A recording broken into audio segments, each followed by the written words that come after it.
করোনার দ্বিতীয় ওয়েভ ঠেকাতে ইউরোপের সঙ্গে বিমান যোগাযোগ বন্ধ হবে কি না সে বিষয়ে চূড়ান্ত সিদ্ধান্ত হবে চলতি সপ্তাহেই। এজন্য পররাষ্ট্র সচিবের নেতৃত্বে 5 সদস্যের একটি কমিটি গঠন করা হয়েছে। রোববার পররাষ্ট্রমন্ত্রী ডক্টর AK আব্দুল মোমেনের নেতৃত্বে আন্তঃমন্ত্রণালয় বৈঠকে এই সিদ্ধান্ত হয়। প্রধানমন্ত্রীর কার্যালয়ের মুখ্য সচিব, প্রবাসী কল্যাণ, স্বাস্থ্য, স্বরাষ্ট্র মন্ত্রণালয়ের সচিব সহ 12টি মন্ত্রণালয় ও দপ্তরের কর্মকর্তার এই ভার্চুয়াল বৈঠকে অংশ নেন।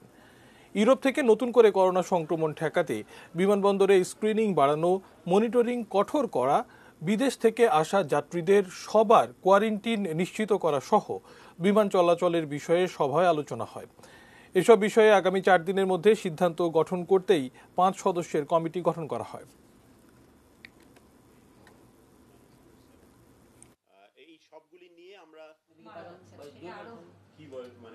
ইউরোপের যে দেশগুলিতে বিশেষ করে এটা বেড়ে গেছে, সেই সব দেশ থেকে আগত প্যাসেঞ্জারদেরকে আমরা আরো স্ট্রংলি আরো ভালোভাবে স্ক্রিনিং কিভাবে করতে পারি, তো যে কমিটিকে দায়িত্বটা দেওয়া হয়েছে তারা এই বিষয়টি আরো গভীরে দেখবেন।